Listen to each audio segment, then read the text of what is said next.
And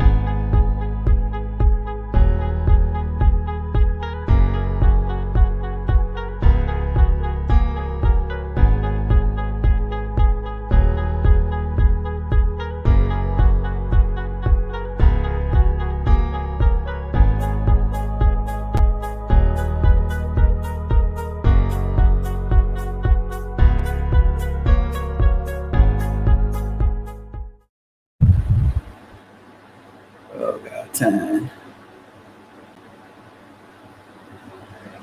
All right, welcome in, guys, to the Fantasy Coaches Podcast. I think I missed the countdown here, but I was just posting this on Twitter. Like I said, welcome in as your host, Steve Pintado. We're doing some, 2021 comps from last year for this year. So let me introduce my co-host, as always, Jabron Curtis. What is going on today, Jibs? Should I wait 5 seconds and delay and then start talking?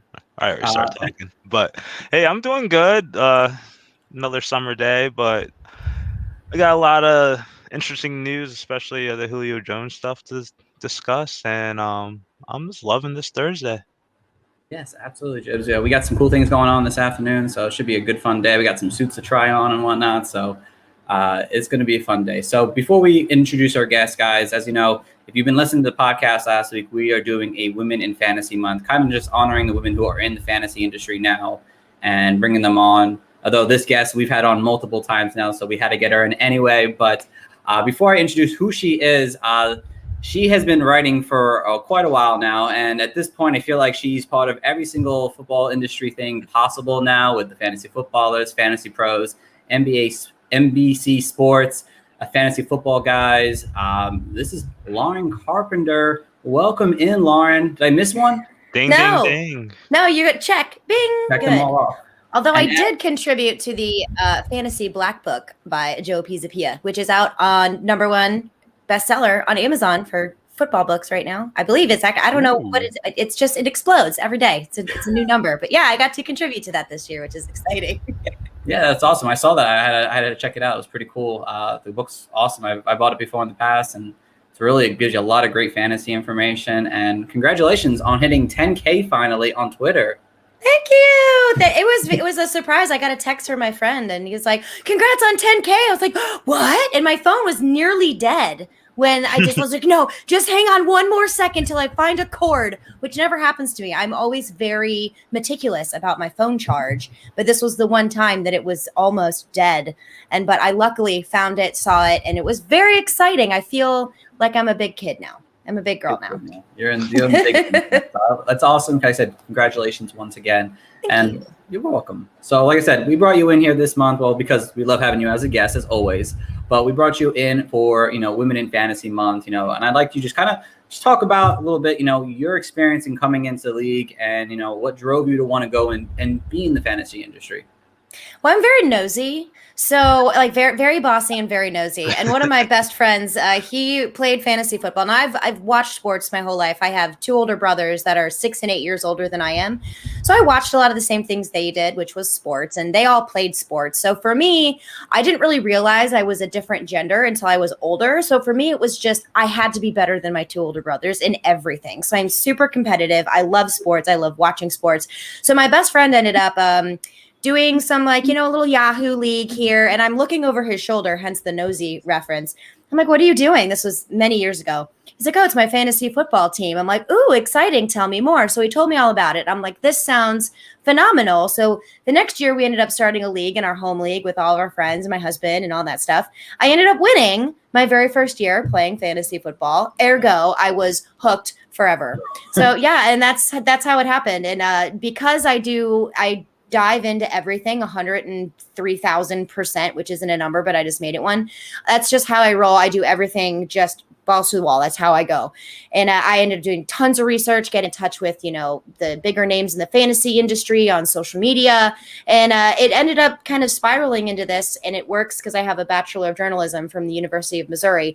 So I could use my writing skills and use my love of sports and writing, put them all together, and thus creates the monster that you now know as Stepmom Lauren, who is in this industry now. It's crazy. Perfect harmony. Yeah. He's in the big leagues in the 10K. So that's you. awesome. It's when I'm finally using my degree. My parents are like, thank God, but fantasy football, really? That's so strange. I'm like, I'm legit now. I'm legit. Okay. I am on Amazon and I have 10,000 followers. Mom and Dad, are you on Amazon? She's a Yeah, I know. Are you? And if you had to, to a female in the industry who's kind of up and coming, what kind of advice could you give them to, help start their careers in the industry? Yeah, reach out to people on social media. Always be kind. That's one of the things that I always like to say with people on social media. Don't be that troll. Like just don't. If you ever want to really go anywhere and be successful in the fantasy industry, and I think this goes for real life anyway, just don't be that person. Don't hate, don't say mean things. Just listen to everybody else's opinions, but reach out to those people. You'd be surprised how many people will reach back out to you. Another thing is have thick skin and understand that what anyone else says about you does not matter. Don't let those people influence your decision making. Don't let them make you think that you can't do something, because you can. Just do it and then be like, hey, look what I did. And you said I couldn't do it. That's been the mantra of my entire life. So even if people do come at me and they're like, you don't know football because you're a girl. I'm like, so I'm a girl because I didn't play football? Is that what you're saying? They're like, yeah, because there's no way you could have played football. I'm like, did you? No. Okay, then we're on the same level here. So be quiet. Go away. You're grounded. I didn't play football, so. See, it doesn't really matter. And that's what fantasy football is so great, because we're talking about educated guessing, and everybody has a different way that they approach fantasy football. It doesn't have to be one size or one specific pattern or one specific viewpoint. How you look at numbers is going to be different from how I look at numbers, or how somebody else can extrapolate and interpret these things to come to a conclusion. And it's educated guessing. So one of these is going to be right. We don't know which one it is, but who cares? That's what makes it fun. You get to meet new people. You get to talk about this fun sport and just go with it. It's awesome. Well, Jibs, you got that rabbit foot now, so the luck's coming to you this season. Hopefully, but I love that last point, because fantasy football is a zero-sum game, so you can get lucky, and it'll be your great expense. Everyone will love you on Twitter, but you also could get SOL, and then they hate you, and they're coming with pitchforks and bad tweets. So just keep your head up. That's all. I know. If I get any bad tweets, that are being mean to me, I usually just mute it and move on. I don't really care. But one of these days, I am going to meet AJ Brown from the Titans. I'm going to meet him, and I'm going to have a list of mean tweets that I want him to read with his joyous face. Have you ever seen him talk? He's the nicest human being. He has these bright, wonderful, happy, jovial, joyful eyes, and he's always smiling, and it's just like, you're so nice. I don't know you, but I know you're cool. I want him to read mean stuff, so it's like, that doesn't sound that mean. See, I like it. Guys, great way to put it. So again, Lauren, and I am cooking right now. I'm in Florida, everybody. So I'm shiny, I'm sweating, my hair is like a curtain of heat right now, so this is going up right now, and I'm not doing it anymore. I can't do it. I can't. I was gonna try to hold out. I was gonna try to hold out. I can't do it. I'm sweating like a pig. It's awful. Continue. We're getting serious now. I know. Hair's going up. Watch it. This is it's like a thing. It's a situation. Hold on. Give me I know. It's like brain surgery. Trying to put hair up. I'll get it in a minute. Continue while I try to look like an absolute idiot on your live stream. Aren't you so glad you got me on here? Absolutely, always. I honestly, I don't think I told you when we first came on, but you were probably one of our you could say more known people in the industry when we first got you on. I told you, yo, I got this Lauren Carpenter girl on, come on. She was on Fantasy Pros last week. That's so cool.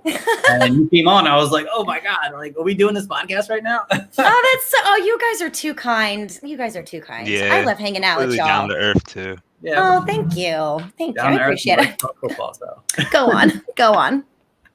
So is it outside of the Women in Fantasy Month, we also brought you here to talk some football today. So we're going to start with the news. And obviously, if you guys were listening to the news at all this coming weekend in the 90-degree weather we had in New Jersey, at least, Julio Jones is now no longer a Atlanta Falcon. He has now been traded to the Tennessee Titans now in a blockbuster trade that was coming, but we were just waiting for it to be really confirmed. So, Lauren, I'll let you go first. And why don't you start on the Titans side of the ball now with the Julio Jones there. How does that impact Julio Jones going to Tennessee?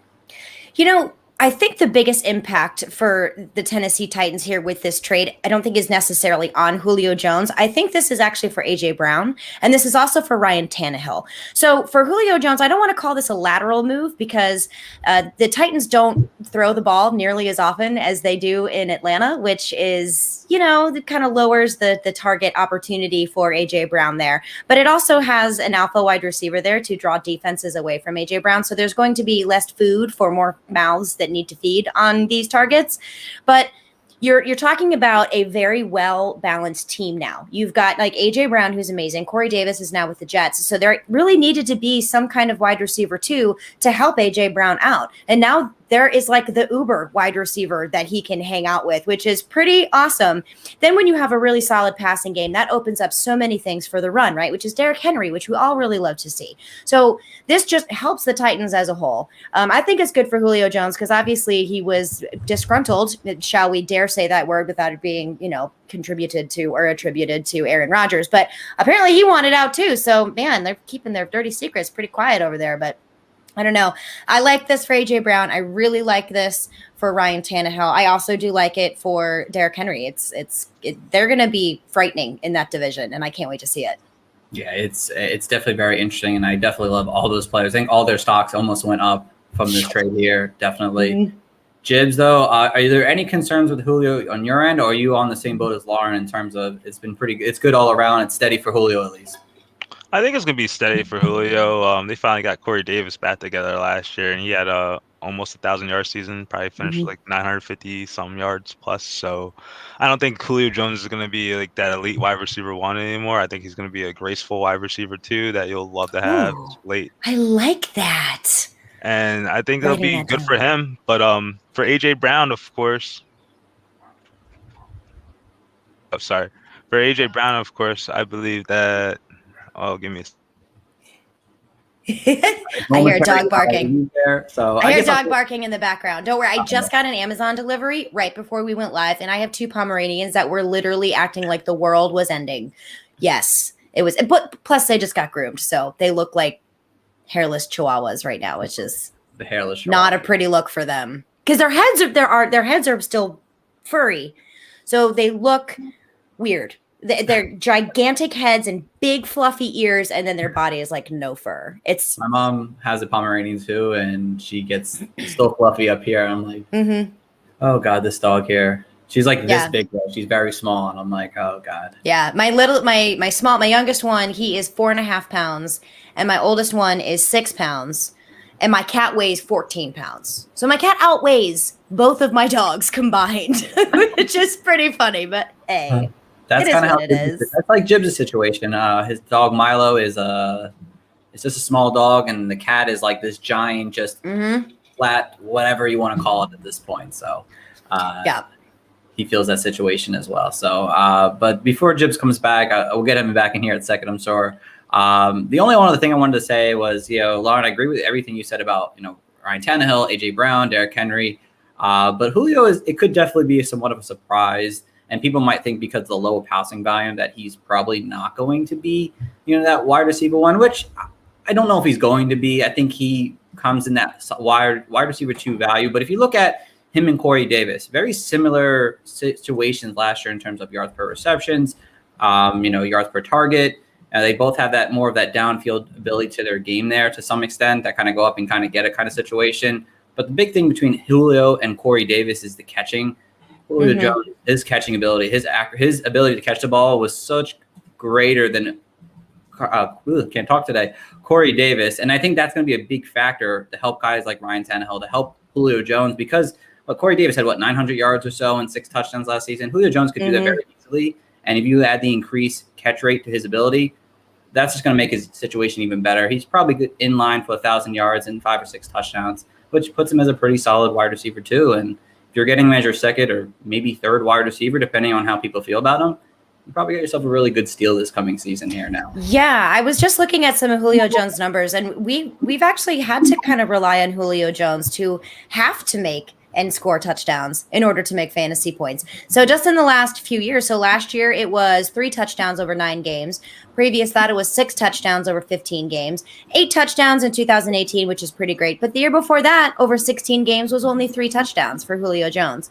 So are we really going to see a huge deviation from what we've already seen from Julio Jones? I'm not sure it's going to be that gigantic. A little bit, I do think, just because we're talking about this passing volume, but I don't think it's going to be devastating to Julio Jones. It might bring him down just a hair, but if you can snag him as your wide receiver too, sign me up. You also have to think like not Corey Davis. Jonas Smith was there last year, and he's like a bigger body player that you have in that red zone, and he had 8 touchdowns in the red zone last year. So, I mean, we like Anthony Fisher a little bit because of that, but Julio Jones could be the guy who sees that, the big body frame from Ryan Tannehill if they're not putting the ball in. So, don't discount Julio just yet. He has an opportunity still to provide you some pretty solid numbers. So, on the flip side of the ball, though, Julio leaves a big opening here for this Atlanta team that we don't really know what their situation is, really, what they're they're going to be a pass-heavy team. Are they going to be what the head coach, Arthur Smith, and that run ability to them? We really don't know. But, Lauren, what does this do for the Atlanta side of the ball now? I have no idea. What are they doing? I mean, Arthur Smith and pass-heavy don't work well together, but they have Mike Davis. And I'm not saying that Mike Davis is terrible, but when he filled in for Christian McCaffrey, it was okay. So are we going to see that same kind of Mike Davis as the number 1 running back for Atlanta? Because that doesn't scream to me run game like a Seattle or the Raiders or like we're talking about the Tennessee Titans. It's going to have to rely on the passing game. I mean, last year they were the 4th highest in passing volume, I think it was, from Matt Ryan. It's nuts. So taking Julio Jones out, normally for me, I'm a big believer in having your 2 wide receivers and not allowing defenses to be able to focus on one particular person. But Calvin Ridley kind of completely flushes that down the toilet. And he excelled when Julio Jones was not on the field. So I'm not particularly worried about Calvin Ridley. What does worry me is his draft stock. And I think he's obviously just going to start shooting straight up ADP. And so he might be a little expensive because we don't really know what this situation is going to look like in Atlanta. And then a lot of people have high hopes for Kyle Pitts. But historically, rookie tight ends do not do great in the NFL. Now, I'm not saying that he can't do great, but historically, that's not really par for the course, and I understand he's a unicorn. He's a freak of nature. Absolutely. Can he succeed? Sure. Will he? I'm not so sure about that. So kind of like we were talking about with the Titans, I really love how they have that balanced offense between their run and their passing game. I don't see that balance in Atlanta, and that does bother me. Yeah, I'm on the same page. Like I said, Matt Ryan, to me now, I don't want anything to do with Matt Ryan. With him, without Julio. I know. I agree. 100%. 100%. Horrible. I'm cool, fading on Matt Ryan now. I liked him as a double-digit, round 10 player to go and grab, but Julio's gone now. And, yes, Calvin Ridley and Kyle Pitts, they're going to rise, and they're probably going to rise more past my liking. I love Calvin Ridley. I'd love to get him everywhere possible, but it may not be that great if they consider him as a top 5 wide receiver. If he's going the beginning of round 2, I don't want anything to do with it. If it's the end of round 2, round 3, yeah, sign me up. Pitts, I'm probably off on because, like you said, Lauren, how many rookie tight ends have really performed 706 touchdowns? Yeah, that's probably a good season, but people are going to reach for him in that 1,000-yard, 10 touchdown season, which I just don't see in him. One guy. Let everyone else reach. Let everyone else reach for him. Let them take on that heartache, and if they hit, congratulate them on their true unicorn that they have as a tight end. There are other fish in the sea besides Kyle Pitts that you do not need to spend as high as I've seen him go in the 3rd round. It's ridiculous. Ridiculous. No. We cannot have that. No Kyle Pitts in the 3rd round. Yeah, I love Kyle Pitts, but yeah, so do I in Dynasty. But now, I won't have a single share of Kyle Pitts. Well, I will probably have now, maybe depending on how my draft falls, Hayden Hurst. I think his value jumps up because of that. Kyle Pitts is a guy I think they can move out into the slot, out to the outside more often, and allowing Kyle Pitts to play that more natural tight end position here. And if you can get him he's probably going to be going probably at the end of drafts. And if you're, a team or an owner who likes to wait on the tight end position, Hayden Hurst could still see similar numbers what he saw last year or even better because of Julio's gone now. So that could be a situation that could help you as well. So and he's not a rookie. He is a veteran by now in this league on his second team. This will be his second year for the Falcons. He is not a slouch. He's not one of those guys where it's kind of like, oh, I guess he's a tight end. No, he is the tight end for now on that team. And I honestly believe that they're going to be trying Kyle Pitts out more as a receiver than necessarily as a tight end. I'm interested. I don't know. And that's why we were saying before, I don't like the Falcons this year because I don't know. We don't like that in fantasy. Predictability is good. Now, Exactly. when you really want to watch the game and have a good time, unpredictable is great. But when you're trying to help people win leagues or when you're trying to win your own leagues, unpredictable is not good. Exactly. Couldn't said it better. Jibs, you're back. Hi, Jibs. Hi. You okay? Yeah, we had like a little slight miscommunication. I thought I was getting a little babysitting coverage for tomorrow, and they came by today. Oops. So then the child got off the bus, and then yada yada yada. Now I'm here. Sorry about that. Happens all the time. Yes. You Just, missed a very thrilling conversation about how my Pomeranians have a summer cut and they look like hairless chihuahuas with really big heads. Well, I like that. I like that a lot. There we go. So Jibs, quickly, just give your take real quick on this, on the whole Julio thing. Who anyone you may like or dislike. And I'm sure you guys probably hit everything I would have said. So in a nutshell, I was gonna say Corey Davis had almost 950 yards or had 950 yards. So I think he's gonna be a lesser receiver, not a high-end wide receiver one. I'm a little bit down on like AJ Brown as his like ceiling, but he's gonna be a fantastic receiver. I still think he's worth the draft capital. You're probably gonna pay up to get him before Julio Jones, of course. And Derrick Henry, like you never know. Like I don't think the Titans are gonna run away from like their run-heavy scheme, but maybe get a little light duty and let those boys carry the load, and then he could just punch it in at the end zone. So, and the Falcons, big ups to Calvin Ridley. Kyle Pitts, I think he'll get a little bit more run on early in the season than we thought without Julio being there. So, I think those two are big in interest. And then for your sleepers or younger guys or deeper guys, Russell Gage. Oh, yes. You can talk about Russell Gage. Okay. I love Russell Gage. I actually talked about Russell Gage in a previous podcast when we are talking about kind of, it was on the 2-point stance actually with Dave Kluge on Football Guys. Hey, ding. Yeah, nailed it. So yeah, we were bringing up undervalued players, and it was just before the Julio Jones news. And I said, if Julio Jones gets traded, the guy you need to keep your eye on, which may even go undrafted, is going to be Russell Gage. He had flashes last year. He actually was the one that threw that almost touchdown bomb to Julio Jones, who dropped it. And I think they lost that game, if I'm not mistaken. Maybe I am. Who knows? Happens all the time. But he's exciting. He's really exciting. And he's probably the piece from Atlanta that I want, because I can get him so late in drafts or off the waiver wire after we're done.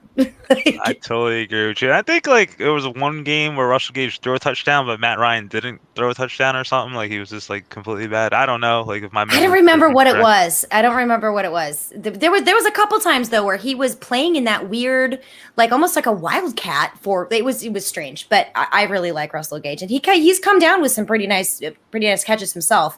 So someone's got to emerge as a wide receiver too there. Someone has to do it. And I'm not sure it's going to be Kyle Pitts quite yet. Hayden Hurst has his role. And I think this is a perfect place for Russell Gage to be like, hey, I'm still here, and I'm a year older and I'm pretty good. So I'm excited to see him do that. No, definitely. Fantastic takes, guys. All right. One last piece of news. I just want to quickly go over here. Gus Edwards signed a nice 2-year extension. And then Todd Gurley decided to come visit the Falcons here. Not Falcons. He was already on the Falcons. I was going to say, wait a minute. He can visit the Ravens today. Do these two situations here give you any kind of concern with Dobbins as a superstar, as a workhorse back, because of Gus now 2 more years, and Todd Gurley? Why is he coming? Why do they need Todd Gurley? Is it just for show? Do you guys have any concerns with Dobbins because of this? I have concerns with the Ravens backfield since the Ravens had backfields. Like I can't with the Baltimore Ravens backfield. If I am forced into someone saying, Lauren Carpenter, you are going to have to pick a running back or something terrible is going to happen, I'll be like, great, Gus Edwards. That's what I'm taking, because I can get him later in the drafts. Flip a coin to see which Running back is going to be the one that carries the ball that week. Good luck, because it's very difficult to guess. I think J.K. Dobbins is very overrated, not as a player himself, but his role in this offense, because that's just not what they do. That's not what the Ravens do. Their leading rusher is going to be Lamar Jackson, and all this news coming out about how he's like catching more passes, whatever. You think Lamar Jackson's going to dump the ball off and risk a turnover? No, he's going to tuck it and run it himself. That's what he does, and that's what he's going to do. So basically, Todd Gurley is visiting to become the next Mark Ingram. Whoop-de-doo. Nothing here is changing for me whatsoever.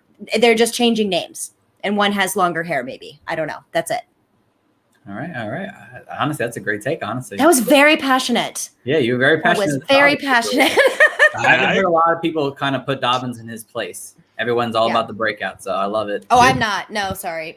If he does, great. Awesome. Go draft him. If you feel it's in, awesome. I don't. Because I am not going to waste that round. Is he third now, third, fourth? Something in that round. Yeah, it's something high, and I don't want to spend up on that. Knowing that it is definitely going to be a committee, knowing that we are literally like the Bills and the Ravens are the same because their leading rusher is Josh Allen. Like that, I'm sorry, I'm not doing it. I don't want to have any part of that headache. I know I'm wearing purple, but that does not mean that I love the Ravens backfield. Couldn't have said it better myself. Jibs, any concerns on Dobbins? Nope. No, simple as that. All right. There's no concerns. Like Todd Gurley my fire is purple. I'm so purple today. I agree, like 100% with what Lauren said about Todd Gurley being a cheerleader, just a coach on the side field. Gus Edwards has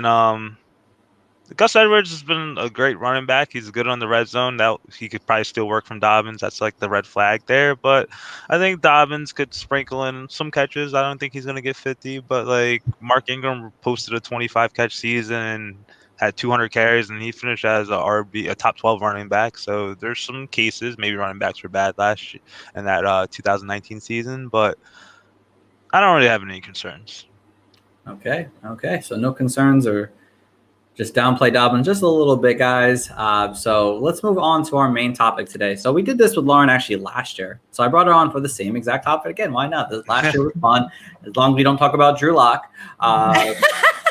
We'll be Homer. Okay He's my Homer. I love. We both very much love the Drew Lock train last year, so we won't be doing that hopefully this year. So basically, what it is, guys, we're taking comps from last year, guys who, whatever their thing is, we're going to talk about it for the new coming season. So the 2021 comps of whatever last year was. So I couldn't find a really good quarterback that kind of was like a bad comp last year per se. So I just went with the concerned quarterback comp. So Lauren, I'll let you go first. One quarterback you're kind of concerned about taking high on. Okay, there are a couple I could have chosen here, but the one that stands out the most to me is Russell Wilson.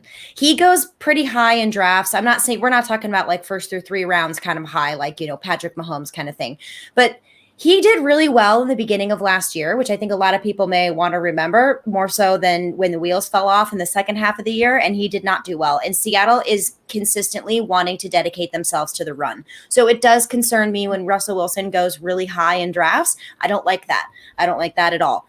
You can get running backs that can give you consistent points later on in the draft, and you can save those higher draft picks for a little bit more necessary items like your RB2s, possibly a wide receiver 3 or whatever your flex is going to be. But Russell Wilson does concern me. Yes, I have very similar situations. I used to love Russ too, and now he's just a concern in the playoffs, which you cannot have. So yeah, that sucks. Yes, very much so, very much so. So Jibs, what about you, my friend? Just depending where you look at your ADP, but I was looking at fantasy football calculator this morning, and I'm a little concerned about Justin Herbert. Just being like the Aaron Rodgers situation, he's kind of moved up in that top 7 range or top 8 range or so. And I'm not tarnishing anything Herbert did last year because he was sure amazing as a rookie quarterback, all the stats and whatnot. But right now he's sitting at a round 5 ADP. So for me and how I do my fantasy teams, I rather try to have better roster construction. I'd rather get a player like TJ Hawkinson who's 2 picks behind him, and get that tight end right there instead of gambling later on, getting duds and zeros in my lineups or minimum points. And if I want to take another route, let me get a wide receiver like Deontay Johnson or Lockett or Ayuk for instance, to bolster up my wide receiver twos. And then Yes. like you never know, like you could find a straggler and a running back too that you kind of don't want, but like if Mike Davis is in that range and you really need a running back too or something to elevate that like stud running back you took, like I You don't brought hate up that such a either. good point. I'm so sorry I'm interrupting you. But like this is one of the things that I do love about Mike Davis is that you're literally what round were you talking about, Jibs? No, like he so like pick 65. Dude, for the only running back in Atlanta? Yeah. You know what I mean? So I can't hate. I don't want anyone to think that I'm hating on Mike Davis because it really sounds like I'm hating on Mike Davis, but before. But I can't believe you can get Mike Davis that late. Sorry. Continue. I'm sorry, Jibs. No, I think I did it wrong. I think it's pick 54, 55, 50, 54, Whatever. It's still 55, awesome whatever. for their sole RB. Let's go. Still guy could have 200 carries. So like, and then you also got to think like they changed coaching staff, so they'll have new passing offense. Eckler will probably be healthier for a duration of the season. Will that lessen his pass attempts? Will they run more? You never know, but it's just little slight things. But I love the man. Like, don't get me wrong. I just don't like picking a quarterback that's not elite in that range. All right. Two fantastic pick, guys. I'll quickly go over mine. Mine, I posted on Twitter the other day at an article that we did. It was Kyle Murray. People not too happy with me about it. I get it. Kyle Murray is an up and coming guy, and maybe he does the opposite of what I'm saying here and breaks out and has that big season. But he was already quarterback one this past year. And you look at history over the last 8 seasons, no quarterback has been able to do the same in back-to-back seasons. And the best finish after they were quarterback one was QB8, and that was 2 seasons ago with Patrick Mahomes. So if Kyle Murray can be at least a QB8, you're taking him in round 5, maybe round 4. I feel like that's just way too high for me. You know, the touchdowns, I feel like they have to come down. He had 11 last year and rushing at least. And for me, the thing is, like, yeah, they brought in AJ Green. They brought in Rondale Moore. It's his rushing ability which makes him, I think, even an elite running quarterback in this league. And I feel like if they continue to rush him consistently, he's going to get hurt. And you saw when he was hurt last year, just one game over 20 fantasy point. Mm-hmm. So to me, like, yeah, he's a solid option, but like I feel like you're reaching for him in early rounds. I feel like it's a mistake when you can get a guy later, like maybe Aaron Rodgers. Hopefully he plays in like round like 7 or 8 or 9 probably at this point now. Like it's too rich for my blood because I feel like he's going to regress this coming season, even though he's got new weapons there. I like it. Thank you. So over to the next one here, the Josh Allen comp, the quarterback who went in the double-digit round last year, a lot of times at least, the ones that I saw at least, and kind of reaches that QB1 status, obviously, here. And it doesn't have to be a young guy, so it could be anyone who's falling the double-digit rounds. Jibs, I'll let you go first on this one. Who do you have as a double-digit guy coming possibly to QB1 level? Like top 12, right? Yes, top 12. I'm going to go with Trevor Lawrence. And not just because he's the golden boy. Yeah. Spicy. Well, I'm figuring, like, you look at some of these quarterbacks, they're, like, lowly ranked or, like, just outside the top 12, but they're, like, kind of getting drafted, like, a little. I don't know if it's super flex ADP kind of dictating that, but early on. But let's assume single QB, right? Yes. So, yeah, I'll still do it with Trevor Lawrence. I need a different quarterback than everyone else. But the golden boy is what it is, and I know he's a good quarterback. He'll have his rookie bumps and all that good stuff, but I think the Jacksonville defense isn't good, and they didn't improve in this offseason. So if you would ask me, is Trevor Lawrence better than who they have last year? Jake Luton or Gardner Minshew? Yeah. Upgrade. Yeah. All right. But Gardner Minshew finished. Oh.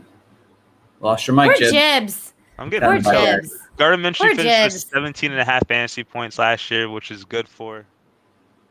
Oh, no. We keep losing you, Jibs. I think this means you need to retract this Trevor Lawrence take. Yeah. No Trevor Lawrence now. So for the last time, Gardner Minshew finished with 17.5 fantasy points per game, which is good enough for 14th.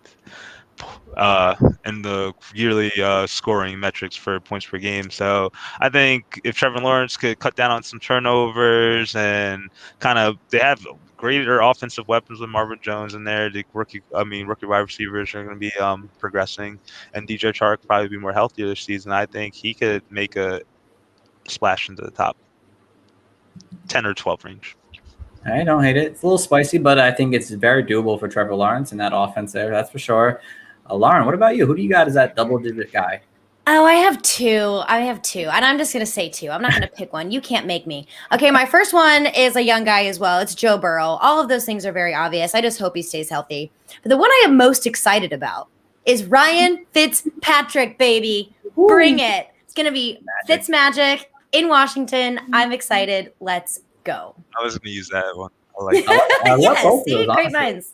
I love both of those. I feel like they're not being talked about as much right now. Well, Joe Burrow's he's ranked right around QB 12, 13. So it doesn't really kind of fall with this comp of like, can he be, elite? Because he almost is a QB1 ranked where he is now. So that's why I wanted to give him some love, but also give my boy Ryan Fitzpatrick some love too. I love him. Yeah, but I feel like people are not evaluating Burrow as a QB1, but he's ranked as a QB1. I think that's a lot of things I'm thinking of. It's like, you're not talking about Burrow as a QB1 right now, but he's ranked right there. And I feel like people are not putting 2 to 2 together. So like, I agree with you, especially with Jamar Chase there. I mean, that's reunited and it feels so good. I'm excited to see what they're going to do because T. Higgins is still there and super explosive. Tyler Boyd is still there and very consistent. So we'll see if they can bring their running game up, which you guys know I don't love Joe Mixon, but they've got to do something. And they just got rid of Giovanni Bernard, so he's it. So let's make this a thing. But if they can't run the ball, they got to throw. Is their defense any better? I don't think so. So this is going to be on Joe Burrow's shoulder again. No, perfect way to say it. Just one shoulder, because apparently he only has one shoulder. No. The other one will come as long as it's back by August 31st or whatever the start date is, September 4th, we'll be good at that point. So quickly with mine, I chose Big Ben. I feel like, people are kind of just down on Big Ben because obviously he's older now. He didn't really perform to that great of a standard last season, but I like to give injured players a year to really get back in the game here. And remember, he was out of football early on in 2019 and then, what was it? 2019. And, with a kind of throwing, when you have an injury to your throwing arm, I feel like that takes more time to really get going the right way without a real offseason that he didn't have this year. Didn't have that time to get in that chemistry with his wide receivers this past offseason. You saw multiple times where they were kind of off on the field there. So I feel like giving Big Ben another opportunity, again, you're going to get him in the double-digit rounds. He's been a QB1 before in the past, and he's got people talking about these guys as top 24 players, all three of them. Or top 30 players at least. I mean, if that's the case, Big Ben has to have a good season, right? So I think Big Ben is in line for a rebound kind of season here and could be a guy in the double digits who reach that QB1 level. All right, so over to our running backs now. Our first one is the Antonio Gibson, James Robinson comp. I mean, there will probably never be another James Robinson again for another 5 to 10 years, maybe, who knows. But a double-digit undrafted rookie, or not rookie, just running back who finishes as a top 24 person. Lauren, who do you have for that? I'm trying to go back here and remember. Jibs, you go first. I forgot who my notes say. Go ahead. It was a good one too. Do you mean like double digit, like by their draft capital, or just double digit? Yeah. Oh well. Oh, I remember now. You go ahead because mine. Clyde Edwards-Helaire. That's where I'm going. I'm going CEH with the Kansas City Chiefs. I think he takes a pretty significant step forward. I know he's not ranked as low as some other guys here that we're talking about, but I want to talk about him, I think, because this offense runs through Patrick Mahomes. Don't get me wrong. There's going to be a lot of passes going on through the air, but I really like Clyde Edwards-Helaire if his ADP is right. I'm not going to reach for him, but I'm curious to see what he does this year. It would not surprise me if he ends up in that top 10, top 5 even conversation. I like it, Lauren, because you know what? I'm a big Clyde guy this year. I'm very into Clyde Edwards-Helaire. So is Mike Tagliere from Fantasy Pros, and he kind of got the thing working in the cobs. See, I have no cobwebs. I have no cobwebs. I have no brain. My brain right now is actually just cobwebs because I had a crazy day. So if I don't sound like I make sense, I likely don't. No, you make perfect sense there. I like any opportunity to talk about Clyde this season. I like to bring that in there. So I love that, Lauren. Perfect. Chiz, what do you got? I picked Trey Sermon just because it's more of a crapshoot of who's the running backs by choice is going to be for the San Francisco 49ers on a weekly basis. And you know that Shanahan run scheme just produces fancy points on the premium for running backs. So on Fantasy Football Calculator, Sherman's ADP is at pick 141, which is in round 11. And based off the recent news with Jeffrey Wilson landing on the PUP, you could figure that he'll have some work early on.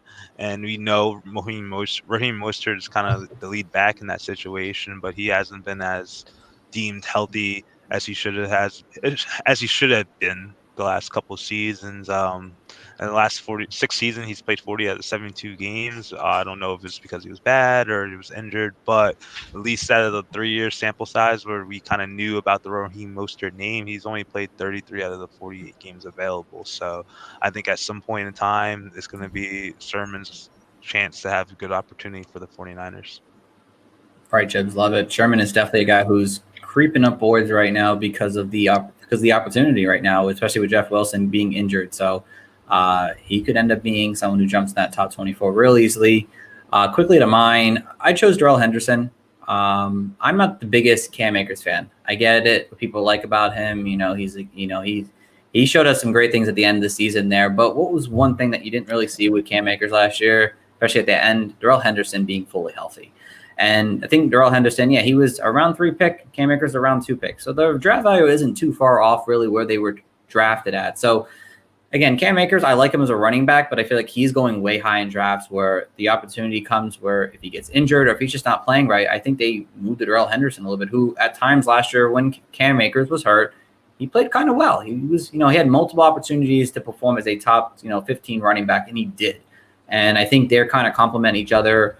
And if worst case scenario comes and Darrell Henderson gets that starting job at some point, I think he could end up being an RB2 very easily. So he's a guy in that round 10, 11 range. I'd love to take an opportunity on to see if he can steal that starting role or just injuries happen and opportunity presents itself. So Henderson is my guy.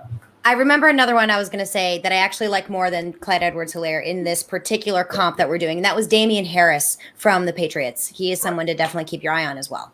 Yes, I love that. That's a great one, especially if Mac Jones is the starting running back. Sign me up for Damian Harris all day.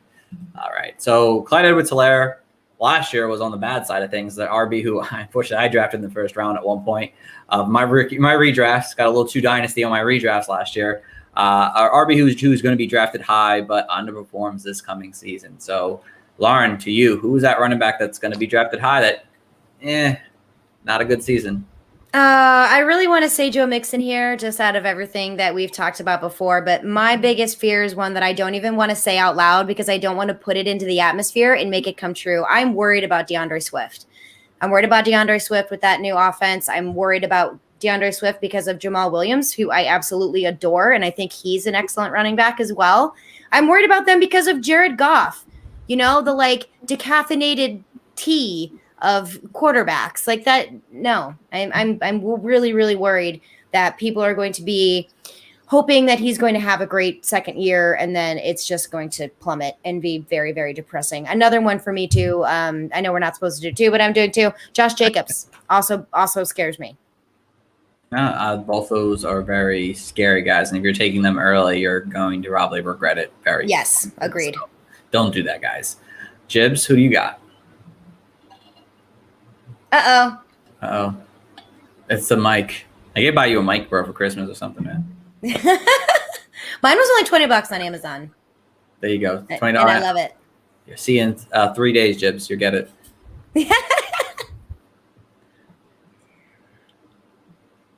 Oh, poor Jibs. No, he said peace. All right, so Jibs is taking a little bit of break again, guys, but I'll give you mine real quick here. And for me, it was Jonathan Taylor. I know everyone loves Jonathan Taylor as I was going to say that one too. Next big back. We think alike, Lauren, today. I love it. For me personally, yes, Jonathan Taylor, he's a stud. But what really concerns me is that the offense has changed now.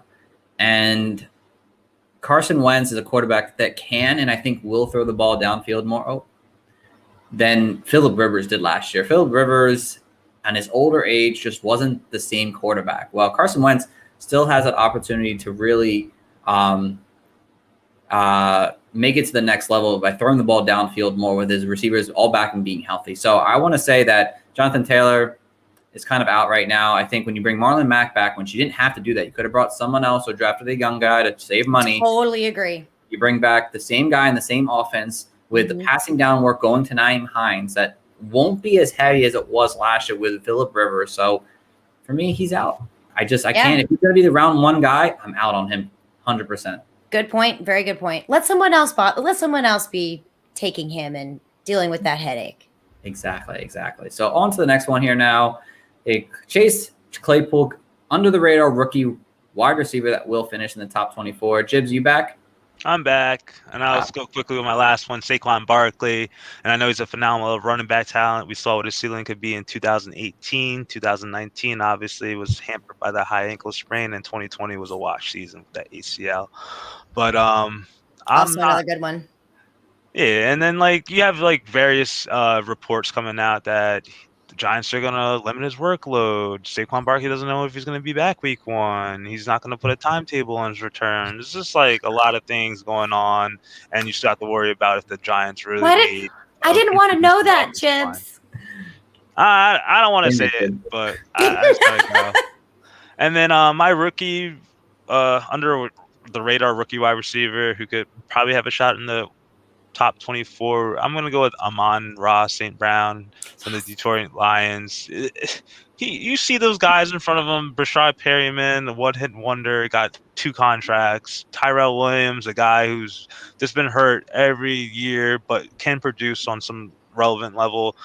And then they have Quintus Cephas, no offense to him, but he does have a shot on the offense, but this guy has more of a draft capital than him, and I just think he's a taller receiver. Yes, he has to have to work on rapport with Jared Goff and all that, but I think he has some shot to be relevant and have opportunity next year. Yes, I'm hoping St. Brown kind of takes that next level for sure early on, especially be that safety blanket for Goff. Lauren, though, who's yours? I'm going to go deep dive here. I'm going to go back to Seattle, even though I just said they're going to have this run first type of offense. I'm going to go Dwayne Eskridge. I think he's a little under the radar here too, because we're always so focused on Tyler Lockett. We're super focused on DK Metcalf, and Gerald Everett is now in that offense too as the tight end. And I wonder how much that they're going to be using a speedy dude like him in the offense. So I think he might be, that's a long shot, but he's one that wouldn't surprise me if he starts sneaking up on some people this year. It's another great one there. I like that pick a lot. Mine is Nico Collins. Big fan, got big wide receiver out of Michigan. That's obviously drafted by the Houston Texans here with, maybe no Deshaun Watson this year. Okay, no big deal. But this team is going to be so bad, they're going to have to pass the ball a lot still. The aging veterans that are in there right now, there's no way that they're going to be a run-first team here at all next season.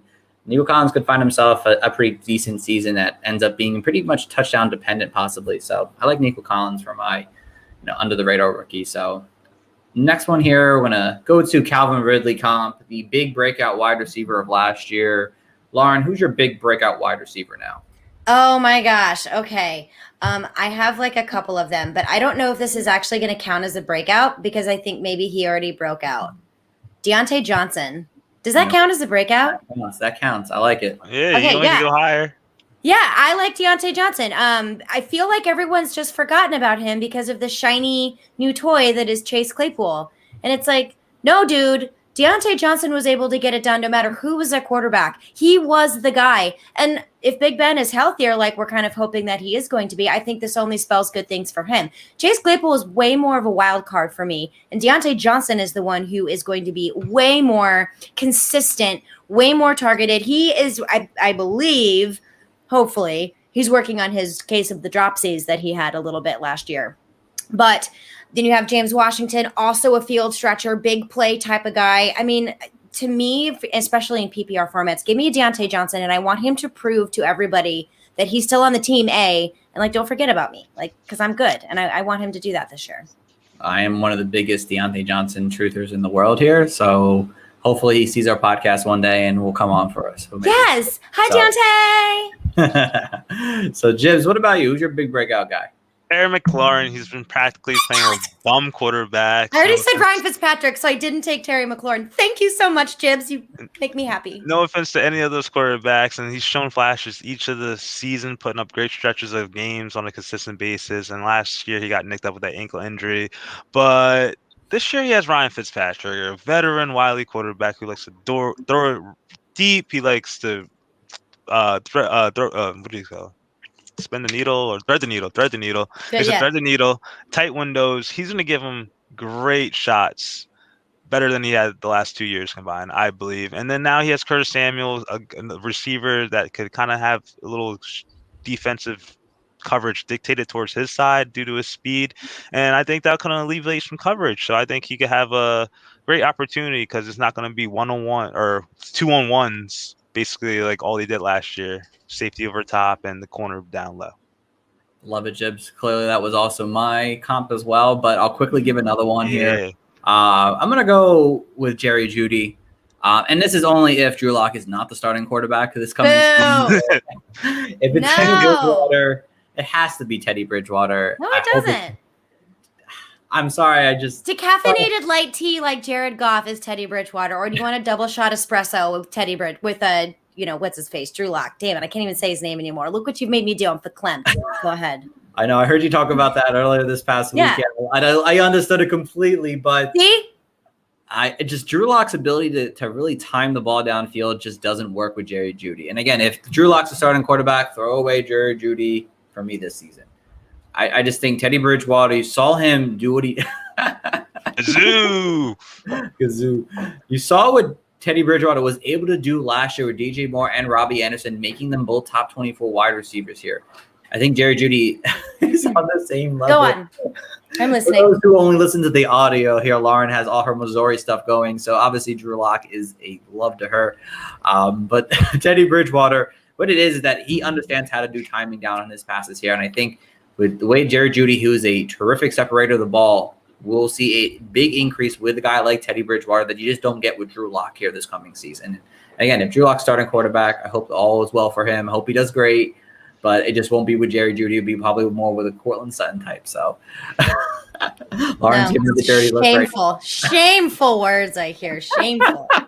But again, my guy was Terry McLaurin. I just gave you an extra one, guys, here. So I do like Jerry Jeudy though, but I don't think it has anything to do with what's his face, Drew Lock. You want to know why? Because Jerry Jeudy can make fools out of defenders, and Drew Lock does not care where he throws the ball. He's just like, wow, chuck it.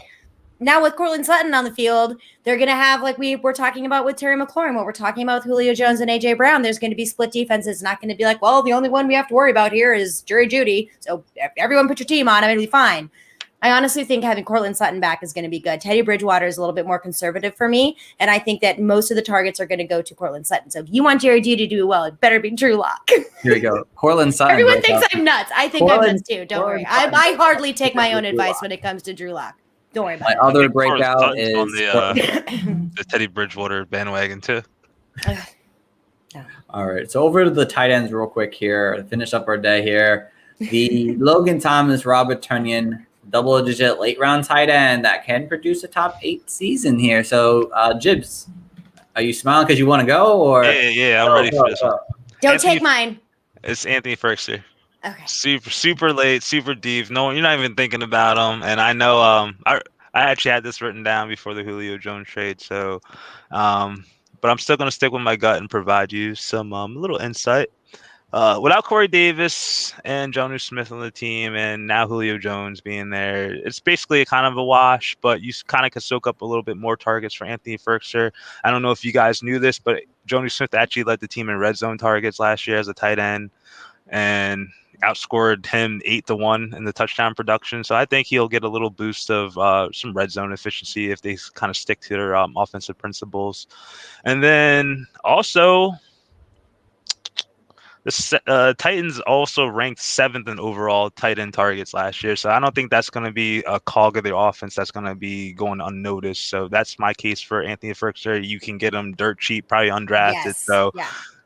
Hey, don't even shoot for the tight ends. If you want to take a lotto ticket on my guy, I got you here first. All right. You might even get him undrafted, honestly. You just never seriously, for pick him real. up, to be honest. That's how low he's going. So, Mhm. Lauren, what about you?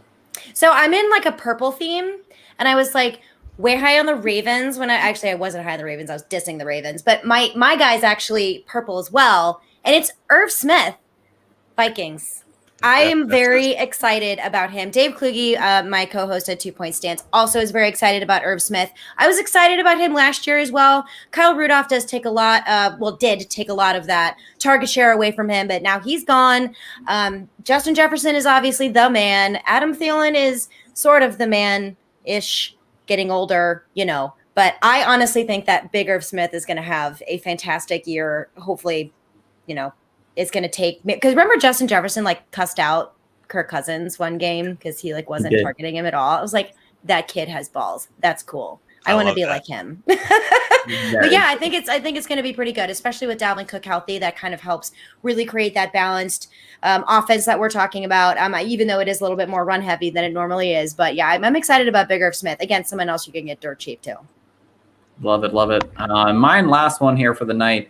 The afternoon, I guess. It's still early in the day. I can't believe it. But I know. I feel like it's 10 o'clock at night. We usually podcast at 6 or 7 and Jib's ready for bed, but it's 4 o'clock now. I'm rejuvenated. I'm ready to go besides my mic issues. My arm feels like it's about to fall off, and I am starting to get flu-like symptoms from my COVID shot. Let's get this quickly up. So quickly, guys, Cole Kmet real quick. If you're not targeting him in your double-digit rounds, you're making somewhat of a mistake. I think that the Nick Nagy offense with the tight end focus that they really haven't had because they've had Jimmy Graham the last 3 seasons, who's, again, in terms of football, old at that point. So you have a young, fresh Cole Kmet who's 23 years old, who at the end of the season started gaining some traction there, 100 yards in his last month of December here, started playing more than a guy like Jimmy Graham. And again, outside of Allen Robinson, even though I love Darrell Mooney, there's no true number 2 target guy on this team. So with Andy Dalton, I think is an upgrade over both Mitch and Nick Foles, and even Justin Fields if he starts week 1, both upgrades already. And I think Cole Kmet, with his ability to separate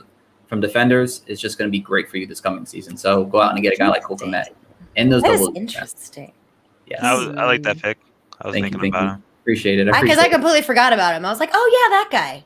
Under the radar. So totally under the radar. Hopefully all my redrafts no one realized it. So besides Jibs. Love it. Except for us. One or two. Jibs knows all my players now, so it's going to be great. So, but we're going to wrap things up for the day, guys, because we just talked about everything we had to talk about today. So as Lauren, as always, we do appreciate you coming on. You bring such a fun energy to this team here and great takes as always here.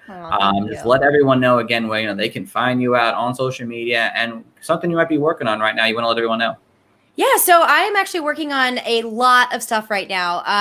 Mostly I'm very excited next week for the 2 Point Stance show I kept bringing up before. My co-host, who's normally with me, Dave Kluge, is going to be out on vacation. How dare he? So I got a special guest host to come and join me next Wednesday. It's a very special time, and that is Adam Rank from the NFL Network. He is going to be my co-host for 2 Point Stance next week, which I'm very excited about. You guys can find all of my work on my website, which is stepmomlauren.com. It's a lot easier because I put everything on there. I'm a contributor to the Fantasy Black Book for 2021. I'm a writer for the Fantasy Footballers, a writer for Fantasy Pros. I also do exclusive video content for Fantasy Pros as well. Writer for NBC Sports Edge, and also podcaster and writer for Football Guys. I think that's all I do. I can't. That's remember. a mouthful right there. Oh, champion over here. If you guys aren't following her, make sure you follow Lauren, please, because she gives out some fantastic content out there. So I actually care way more about y'all's team than I do about mine. I won't even set lineups in some of my leagues, and my husband's like, "You need to set your lineup." I'm like, "Oh yeah, oh my god!" And then if I call a wrong player and I'm like, "You should start him," and he sucks, I personally go reach out and I'm like, "I am so sorry." I feel terrible. I really care more about other people's leagues than mine. It's very sad. Don't tell anyone I said that though. I think I do that too, though, a lot. I feel like I feel bad giving someone not the right advice, even though it was good advice. I feel so bad. Being the right call. So, but yeah, again, Lauren, we do appreciate you jumping on. Thank you guys so much for having me. As always, you're such a blessing. I'm wacky and weird, so thanks for letting me come be wacky and weird with y'all. So as always, guys, please go check out our website, www.thefantasycoaches.com. I'm going to be doing some group articles for the rest of the season here, a bunch of different things going on. We have one up there right now on QB bust right now. So go check that out. And as always, please go follow us on Twitter at Coaches Fantasy. And if you want to follow me and Jibs, you can follow me at Coach Stephen P. Hot take, Contro. Hot take, Contro. So we appreciate you guys tuning in this week. We'll be back next week. Until then, guys, have a good one. Take care.